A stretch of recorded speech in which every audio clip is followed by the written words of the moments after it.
Hello everyone, আসসালামু আলাইকুম। কেমন আছে সবাই? আই হোপ ভালো আছো। আলহামদুলিল্লাহ আমি নিহা ভালো আছি। আজকে সকাল সকাল একটা ব্লগ শুরু করলাম। তো সকালের নাস্তা দিয়েই শুরু করেছি। আমার আয়োজন দেখে বুঝতেই পেরেছো, নাস্তার টেবিলে সবাই আছি। আর আমাদের পাশে কিন্তু গেস্ট আছে, লতা সাদিয়া, ওরা বেড়াতে আসছে। তো বেসিক্যালি নর্মালি হচ্ছে তোমরা আমার ভিডিও যারা দেখো, সকালে কিন্তু এভাবে ঘটা করে নাস্তা করা হয় না, কারণ যেহেতু খুবই হালকা খাবার খাই আমি, আমার হাজব্যান্ড, সো চা বিস্কিটে এনাফ হয়ে যায়। আর যেহেতু মেহমান আসছে, ওদের উছিলা আমাদের একটু ভরপুর খাওয়া হবে আর কি, এটাই। তো এখানে হচ্ছে পরোটা আছে, তারপরে হচ্ছে ডিম পোস্ট, দেন হচ্ছে সবজি, তারপরে হচ্ছে ব্রেড আছে ঘিয়ে ভাজা। বাচ্চাদের জন্য মিষ্টি এবং নিউটেলা দিয়েই হচ্ছে নাস্তাটা কমপ্লিট করলাম। বাবা ডাক দিলে শুনে আদিপ। হ্যাঁ, আর এই যে সবাইকে ডাকতেছি, আত খাওয়া নাস্তা পড়ে আছে, কারণ কেউ কেউ খেয়ে ফেলেছে, কেউ কেউ এখনও শুরুই করেনি। আমার প্রিন্সেসকে এখন খাওয়াচ্ছি, নিউটেলা দিয়ে খাচ্ছিও। আসলে বাচ্চারা এমনই, বাচ্চারা বাসা থাকলে ওদের খাওয়াতে, ঘুম পাড়াতে, গোসল করাতে অনেকটা সময় চলে যায়, আর সেই সময়টা কাজের কিন্তু অনেক হেরফের হয়ে যায়। খাবারের টাইম বলো, গোসলের টাইম বা অন্য আদার্স কাজের টাইম, সব কিছুই কিন্তু এলোমেলো হয়ে যায়। যাই হোক, খাবারের পর্ব শেষ করলাম, রান্নাঘরটা গুছিয়ে নিয়েছি, দেন হচ্ছে কিছুক্ষণ গল্প করেছি, তারপরে রান্না করতে চলে আসছি মেহমানদের জন্য। তো আজকে হচ্ছে গ্যাস ছিল না, লাইনের গ্যাস একদমই খারাপ অবস্থা ছিল। এদিকে একটু মুরগির মাংস বসিয়েছি, যে কালকে হচ্ছে ওদের জন্য মানে মোটামুটি একটু আয়োজন করব, এটা প্ল্যান করে রেখেছি। যেহেতু আজকে লাইনের গ্যাস একদমই নেই, করতে পারিনি, তো তার জন্য হচ্ছে এই একদমই সিম্পল খাবার আজকেও দুপুরে। আর যেহেতু ওরা আসছে কিছুদিন থাকবে, সো বুঝতে পারছো, একবারে যদি সব খাইয়ে দিই খেতে পারবে না, খাবারগুলো বাসি হবে, নষ্ট হবে। তার জন্য একটু একটু করে থাকুক, রান্না করব, খাওয়া দাওয়া হবে, সব কিছু চলবে।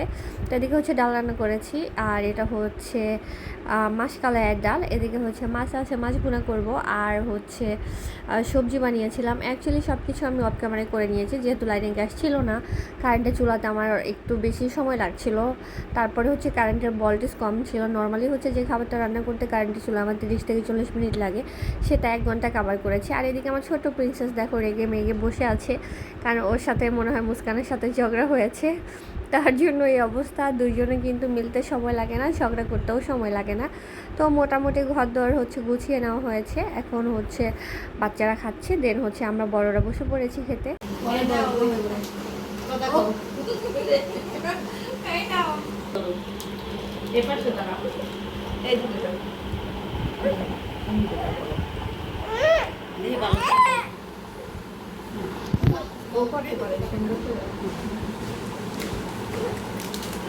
একটা নিয়ে প্রথম দিকটা একটা নিয়ে দেখাও, পাশে দেখাও।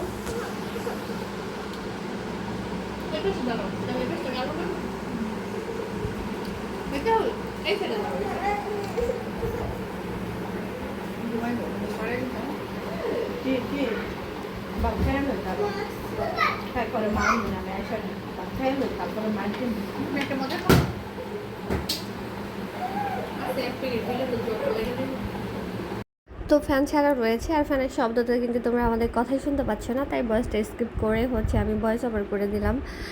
আমরা হচ্ছে খাচ্ছি, লতারে খাওয়া হয়নি এখনও কমপ্লিট। বাবু হচ্ছে খাট থেকে নেমে যাচ্ছিলো, তার জন্য উঠে গেছে, ওরও কিন্তু এখনও প্লেটে খাবার রয়েছে। তো আমাদের হচ্ছে লেট হয়ে যায় প্রতিদিন দুপুরে খেতে, মানে রান্না করতে কিন্তু লেট হয় না, রান্নাটা সময় মতো হয়। এই যে বাচ্চাদের গোসল করানো, খাওয়ানো, গল্প করা, এদিক সেদিক করে না আমাদের খেতে খেতে একদম লেট হয়ে যায়, সবার পরে আমরা বসি খেতে। তো আর ওদের তো খেতে আসো খেতে আসো ডাকতে ডাকতে অবস্থা খারাপ হয়ে যায়, আর বলবে ভাবি এত কিছু করার দরকার নেই, আপনি হচ্ছে বসেন, আমরা খেয়ে নিব, সমস্যা নেই। কারণ আমি দেখেছি আমার বাসায় যারা আসে তারা আমার মতো লেজি হয়ে যায়। আমিও কিন্তু টাইম মতো খেতে পারি না, দেখা যায় রান্না যদি আমার 1টা বাজে হয়, খেতে খেতে সেই 3টাই বাজে। তো এখন হচ্ছে সন্ধ্যাবেলা ওদের একটু চপ বানিয়ে দেই। নর্মালি হচ্ছে ওরা ডক্টরের কাছে গিয়েছিল, লতা সাজিয়া। তো ওদের আসতে আসতে মোটামুটি ভালো রাত হয়ে গেছে, তাই সন্ধ্যায় তেমন নাস্তা করিনি। তো আগে থেকেই হচ্ছে ভিজিয়ে রেখেছিলাম ডালগুলা। তো ওরা যেহেতু চলে আসছে 8:30 9টার দিকে আসছে, তো ভাবলাম বানিয়ে দেই, আসছে রেস্ট করতে করতে চা দিয়ে খাওয়া হয়ে যাবে, কারণ রাতের খাবার খেতে খেতে সেই 11টা 11:30 ওর ভাইয়া আসবে, গল্প করবে, তারপরে খাবে। তার জন্যই তো একটু নাস্তা বানাচ্ছি, আর আমাকে কিন্তু হেল্প করছে এখন সাদিয়া।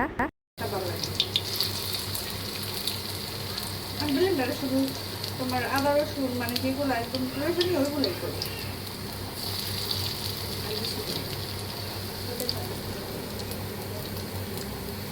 ভাইয়ারে বললাম যে আমি একটা করতেছি ও বাইরে থেকে আর তাড়াতাড়ি আসলে একটু চায়ের পানি এটা কি চা? চা না খেলে তো মাথা নষ্ট। ওষুধ খাইছি একটা একটু কম লাগতেছে, যাবো ডক্টরের কাছে। তোমার ভাই বলে কি আগে কেন পারে ওদের সঙ্গে গেলেই তো না, ওদের সঙ্গে পরেই আমি দেখাবো। যাইতেন পরে কি লাগছে দেখাবো, প্রপার নিয়ে ঝামেলা লাগে।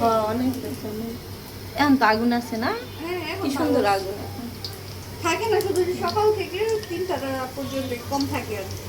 তাও আজকে মোটামুটি তো রান্না হয়েছে, কালকে ছিল না, কালকে পরশু দিন একদমই ছিল না। লবণ হয়েছে মনে হয় সবাই লবণ দিয়েছেন না?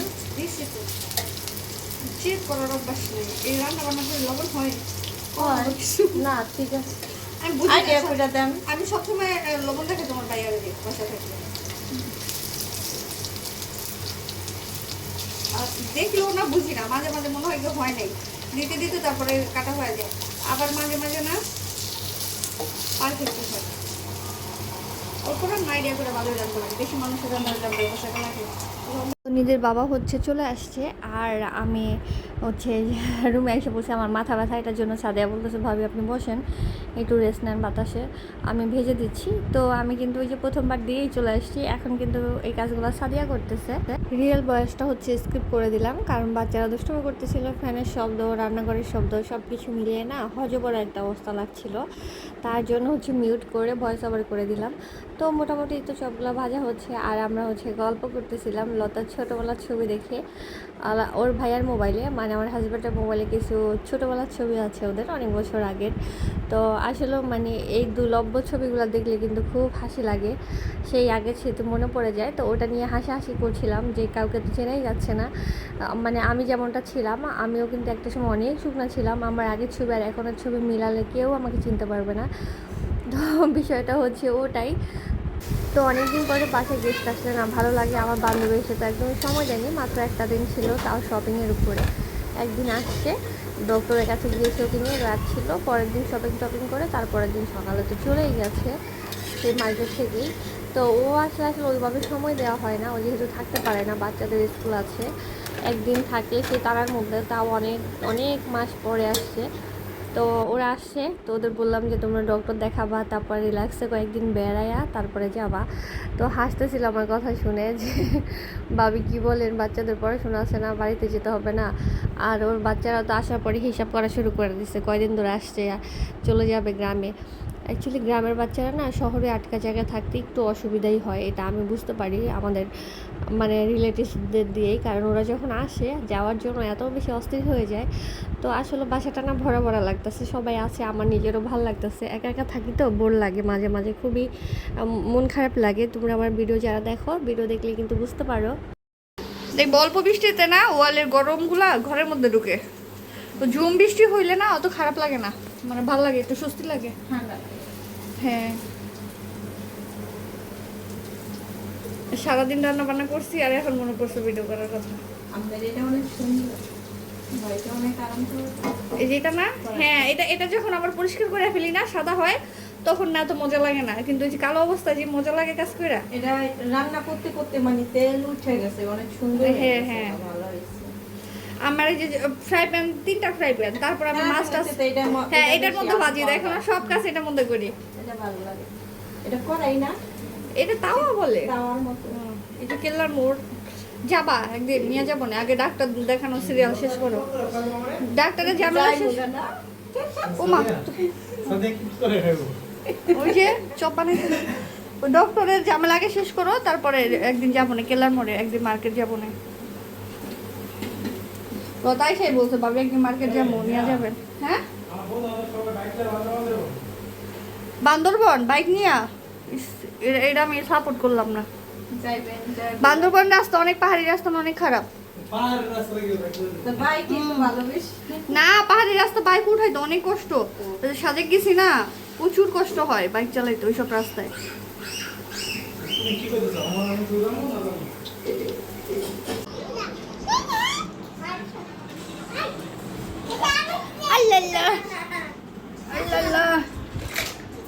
তুমি পারবা, তুমি বুঝতে পারবা।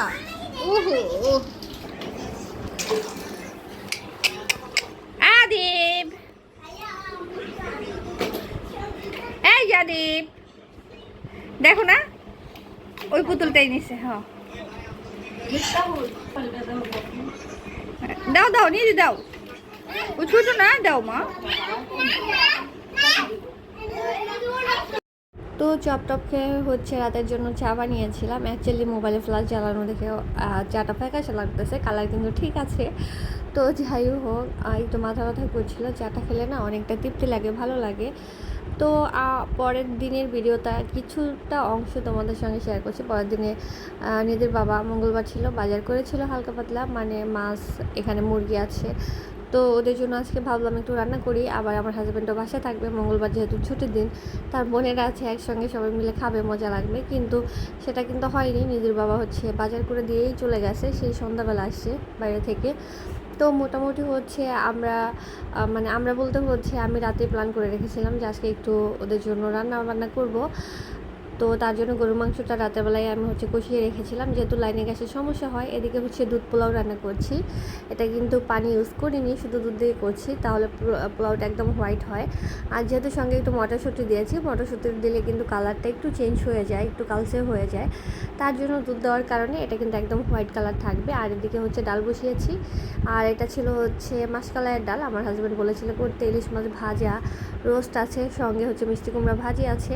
আমি রান্না করছি, আর এই যে একটু একটু করে হচ্ছে এখানে নিয়ে আসছি। ডালটা হয়ে গেছে, খিচুড়িটা ছিল সকালে, বোনা খিচুড়ি করেছিলাম, ভর্তা করেছিলাম, ডিম ভাজা, এগুলো দিয়ে খেয়েছি মাংস দিয়ে। তো একটুখানি রয়েছিল, ওটাও রয়েছে। আর সঙ্গে আমি পায়েস রান্না করছি, পায়েসটা চুলায় আছে এখনও, অল্প করেই করছি, কারণ দেখা যায় আইটেম বেশি হলে না খাওয়া হয় না, আর নষ্ট হয় খাবার, আবার ফ্রিজে রাখো, এগুলা গরম করো, এই জন্য অল্প অল্প রান্না করলাম। পোলাওটা আমার হয়ে গেছে, দেখো লুকটা কত সুন্দর আসছে, একদম ঝরঝরা এবং একদম হোয়াইট কালার হয়েছে। তো আমার কিন্তু মেহমান আসলে রান্না করতে বেশ ভালো লাগে। যাই হোক, আজকে ভিডিওটা এখানে শেষ করছি। সবাই ভালো থেকে সুস্থ থেকো, আমাদের জন্য দোয়া করো। আল্লাহ হাফেজ।